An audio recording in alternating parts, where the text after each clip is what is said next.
তৃষ্টানের প্রতি অটবি ঠিক কখন দুর্বল হয়ে পড়েছিল এ প্রশ্নের উত্তর আদেও তার জানা নেই। হয়তো দূরে থাকতে থাকতে গিয়েই ক্রমশ অধঃপতনের দিকে পা বাড়িয়েছিল সে। পা বাড়াতে বাড়াতে এখন অনেকটা পথ পেরিয়ে গেছে। ফিরে যাওয়াটা এখন ভীষণ কষ্টকর, প্রায় অসম্ভব। দীর্ঘশ্বাস ফেলে তৃষ্টানের গালে আলতো করে হাত ছুঁয়ে দেখল অটবি। ঠান্ডা হয়ে আছে। আঙুলের ছোঁয়াটা গালের সবটুকু জায়গায় ঘোরালো। লোকটার অতীত সম্পর্কে সে অত শত জানে না। যেটুকু জানে সেটুকু বিশ্বাস করতেও তার খুব অবাক লাগে। এ জানার মাঝেও অনেক কিছু লুকানো আছে, আড়ালে আছে। তৃষ্টান জ্বরের ঘোরেও সেসব কথা মুখে আনেনি। অটবির চোখে ভাসে সেদিন বৃষ্টির রাতে তৃষ্টানের অবুঝপনা। একদম নিষ্পাপ শিশুটি হয়ে গেছিল। তৃষ্টান যেন তখন অন্য এক মানুষ। কৃত্রিমতার ছিটে ফোটাও নেই তার মাঝে। উদাস এক ব্যক্তি হয়ে এক মনে চেয়েছিল অটবির মুখ পানে। মাদকতা নিয়ে বলেছিল, তোমাকে আমার বুকে গুজে রাখতে ইচ্ছে হয় অটবি, বুকে আসবে? অটবি তখন কিছু বলেনি, চুপ করেছিল। এই চুপ করে থাকার সময়টাতেই তৃষ্টান কত কিছু যে বলেছে। ওকে নিয়ে, ওর মাকে নিয়ে, ওর বাবাকে নিয়ে। এই সুন্দর ছেলেটা আগে প্রচণ্ড রকমের খারাপ ছিল। পুরো দিন রাত নেশায় বুঁদ হয়ে থাকা ছিল তার একমাত্র কাজ। ঠিকঠাকভাবে খেত না, ঘুমাতো না। পড়ালেখা প্রায় ছেড়েই দিয়েছিল। ড্রাগসের নেশায় অন্ধ হয়ে গিয়েছিল তৃষ্টানের বাবা তাই ছেলের এই অবস্থা দেখতে পারছিলেন না আর। তার এত সাধের ছেলে, সুস্থ ছেলে এমন হয়ে গেল কিভাবে? ছেলেকে নিয়ে প্রতিনিয়ত তৃষ্টানের মা বাবার মাঝে ঝগড়া হতো। দুজনেই দুজনকে দোষারোপ করছেন, আঙুল তুলে দেখিয়ে দিতেন। ঝগড়ার এক পর্যায়ে ভালোবাসা যেন কোথাও লুকিয়ে গেল। দূরত্ব বাড়ল, অভিমান বাড়ল। তৃষ্টানের বাবা আলাদা রুমে শুতে শুরু করলেন। কিন্তু তখনও তৃষ্টান তার মতো নির্বিকার। চোখের সামনে বাবা মায়ের ঝগড়াটাও যেন তার বিবেক নাড়াতে পারছিল না। তৃষ্টানের মা ডায়না আলবার্ট, বিয়ের পর হলেন ডালিয়া হোসাইন। ভীষণ দুর্বল, প্রিয়জন, প্রিয় মানুষের প্রতি। সম্পর্কের এই তিক্ততা, জটিলতা যেন মেনে নিতে পারেননি তিনি। এক মধ্যরাত্রিতে ঝগড়ার মাঝে হাতের রগ কেটে ফেলেছিলেন। ভালোবাসায় যেন তখনই টান অনুভব হলো।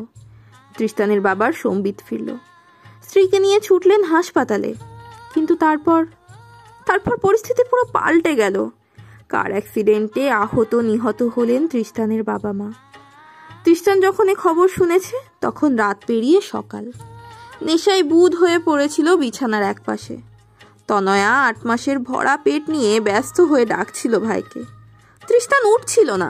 তার চোখে যে তখন কি ঘুম! এত ঘুম পাচ্ছিল কেন? রাতে বেশি নেশা করে ফেলেছিল বলে?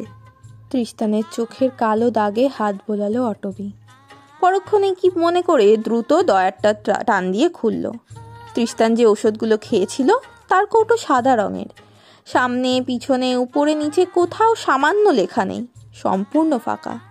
ড্রয়ারে যদি কিছু থাকে তবে আফসোস। তন্ন তন্ন করে খুঁজেও তেমন কিছু পেল না অটবি, শুধু একটা ডায়েরি ছাড়া। ডায়েরির আগাগোড়ায় কয়েকটা কবিতা লেখা।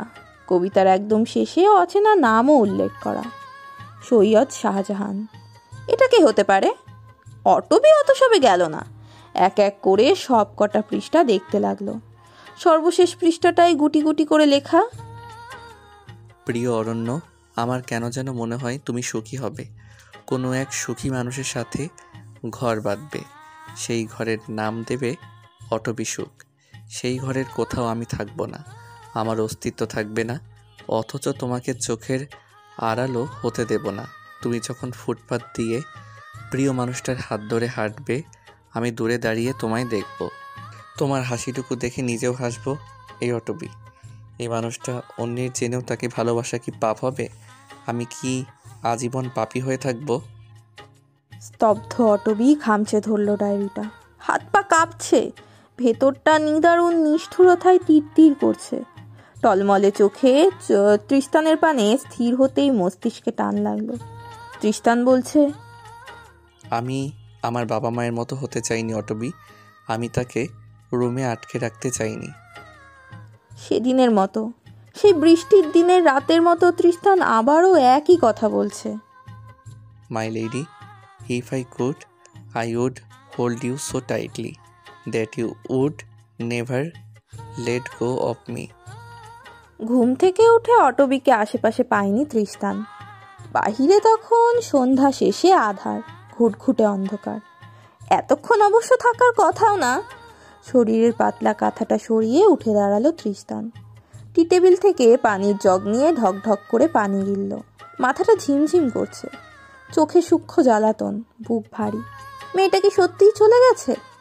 ভাবতেই ভেতর থেকে একটা দীর্ঘশ্বাস সুরসুর করে বেরিয়ে এলো। সরোজ তখনও রান্নাঘরে কি যেন করছে। একটু পর পর খুটখুট শব্দ, মেতে উঠছে নিস্তব্ধ পরিবেশ। অটবি তাজ বানানো নুডলস খেয়ে যায়নি, তাই তার একটু মন খারাপ। কাচের প্লেটে নিজের বানানো নুডলস নিয়ে নিজেই চামচের আঘাতে টুংটাং শব্দ করছে আর খাচ্ছে। ক্ষণে ক্ষণে মন খারাপ করছে। সরোজের কাছে যাওয়ার পূর্বে তনয়ার রুমে একবার তাকালো তৃষ্টান। দরজা ভেড়ানো, বোধহয় ঘুমাচ্ছে। সরোজকে বলল, অটবি কখন গেছে? সরোজ চমকালো, ভরকালো। হঠাৎ তৃষ্টানকে দেখে ভয় পেল ক্ষীণ। বুকে লাগাতার কয়েকবার ফু দিয়ে চোখ বড় বড় করে অভিযোগ জানালো, এমন ভূতের মতো হঠাৎ কথা কও কেন? হ্যাঁ, কথা কওয়ার আগে কাশি টাশি দিতে পারো না? তৃষ্টান সে কথা ধার ধারল না। ভ্রু কিঞ্চিত বাঁকিয়ে রান্নাঘরের বাম পাশটায় এগোলো। ক্ষুধায় পেটে হরতাল লেগে যাচ্ছে। ছোট একটা বাটিতে নুডলস নিতে আবারও একই প্রশ্ন ছুড়ল, অটবি কখন গেছে? বেশিক্ষণ হয় নাই, এই আজানে একটু আগে। কথাটা বলে একটু থমকালো সরোজ। আর চোখে তৃষ্টানকে একবার দেখে নিল। গম্ভীর মুখে নুডলস গিলছে সে, চিবাচ্ছে কিনা তাতেও সন্দেহ।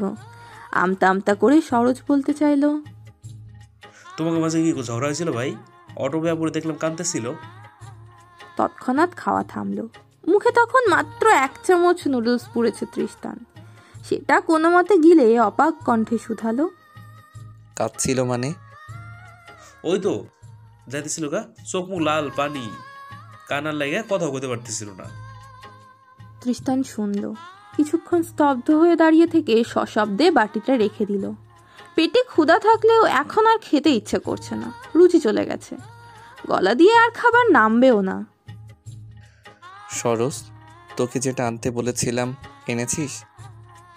হ্যাঁ আনছি। বলতে বলতে শেষ নুডলসটুকু ঝটপট চিবিয়ে ফ্রিজ খুলল সরোজ। গোল প্লেট শুদ্ধ একটা লাল প্যাকেট বের করলো, গাঢ় লাল রঙের প্যাকেট, উদ্ভট গন্ধ। তৃষ্টানের দিকে এগিয়ে দিয়ে প্রশ্ন করলো, আজকেও কি এক্সপেরিমেন্ট করবে ভাই? তৃষ্টান প্লেটটা নিল। সরোজের দিকে না তাকিয়েই গম্ভীর গলায় উত্তর দিল, হুম। তোমার একটা কথা কই ভাই। তৃষ্টানের আবারও ছোট্ট উত্তর, হুম। তুমি আমরা যত বোকা ভাবো, আমি কিন্তু ততটা বোকা না।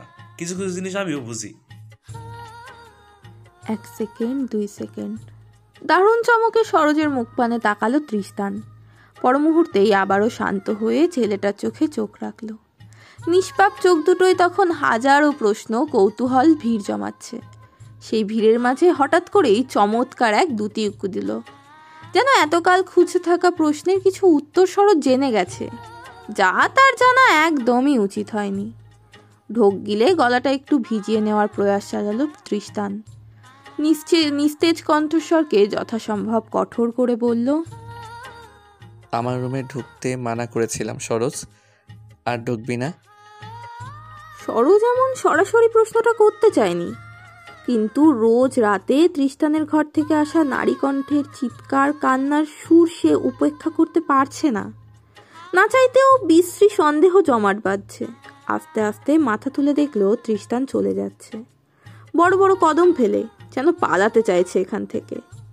সরোজ এই লোকটাকে বড় ভাই মানে, বড় ভাইয়ের থেকেও বেশি। এলাকার সবাই যখন সরোজকে খারাপ বলে তিরস্কার করত, একমাত্র তৃষ্টানই তাকে কাছে টেনে ভালো মন্দ বুঝিয়েছিল। এই মানুষটার থেকে সে দূরে সরে যায় কেমন করে? তৃষ্টান রুমে ঢুকতেই নিচ্ছিল, সরোজ তড়িৎ কণ্ঠে তৎক্ষণাৎ কেমন প্রবল আত্মবিশ্বাস নিয়ে বলল, ভাই তুমি যাই করো, আমি তোমার সাথে আছি। হোক সেটা খারাপ, আমার সবসময় পাশে ভেবা। সশব্দে দরজাটা লাগিয়ে দিয়েছে তৃষ্টান। দরজার সঙ্গে গা ঘেঁষে বসে পড়েছে মেঝেতে, ঘন ঘন নিঃশ্বাস ফেলছে। সত্য সে কতদিন চেপে রাখবে? কতদিন চেপে রাখা যাবে? অটবি, সরোজ, তনয়া, নলি সবাই ভুল বুঝবে, তাকে ঘৃণা করবে। বাবা মায়ের মতো কেউ ভালোবাসবে না, কেউ না। শরীরের শিরা উপশিরায় ভীষণ একটা যন্ত্রণা অনুভব হলো। হাতে থাকা রক্তের থলি প্লেট ছুঁড়ে ফেললো সুদূরে মেঝেতে। রক্তের থলি ছিল না ঠিক, কিন্তু কাচের প্লেটটা ভেঙে গেল। তৃষ্টান সেদিকে চেয়ে চেয়ে দেখল।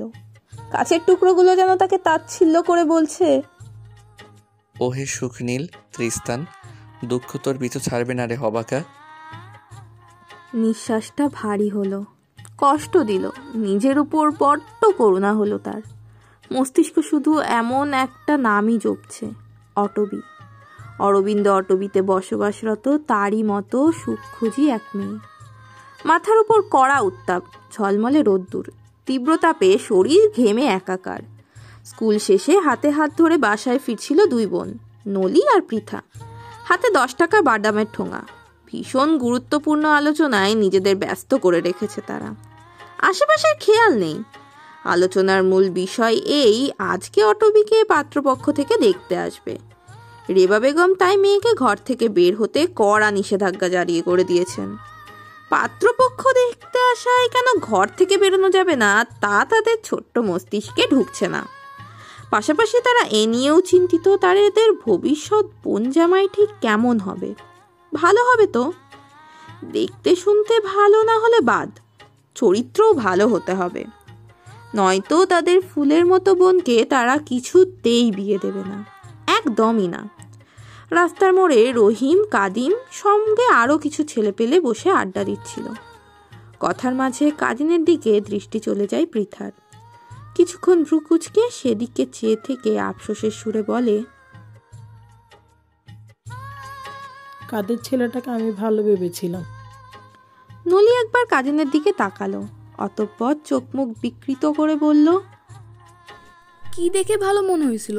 আমার তো প্রথম থেকেই ভাল লাগে না।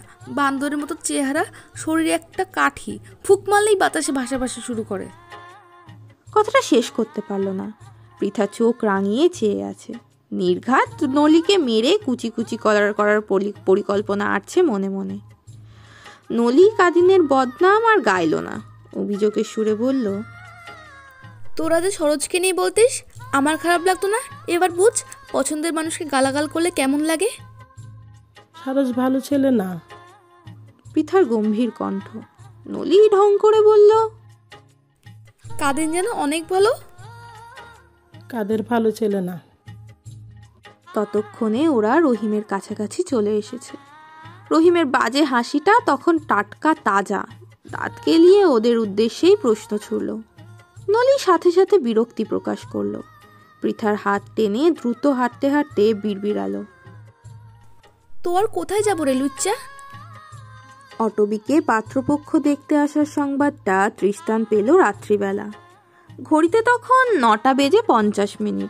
তৃষ্টান টং দোকানে বসে চা সিগারেট ফুঁকছিল। কোত্থেকে দৌড়ে এসে সংবাদটা জানালো সরোজ। সরোজের সাথে যদিও ইদানিং তার কথাবার্তা হচ্ছে অল্প স্বল্প, দূরত্বটা তৃষ্টানই তৈরি করেছে। কিন্তু সরোজ তার দিক থেকে সচল চঞ্চল। তৃষ্টান না জানতে চাইলেও অটবির প্রত্যেকটা পদক্ষেপ সম্পর্কে মিনিটে মিনিটে অবগত করছে। তৃষ্টান সবকিছুতে পাত্তা দেয় না, না শোনার ভান ধরে রয়। এই যে এখনো ধরছে, ধরার চেষ্টা করে নিজেকে বলছে সে শোনেনি, কিচ্ছু শোনেনি। কিন্তু ভেতরকার হৃদযন্ত্রটা সে কথা মানতে নারাজ। তাকে ভুল প্রমাণ করতে উঠে পড়ে লাগছে, অধৈর্য করছে।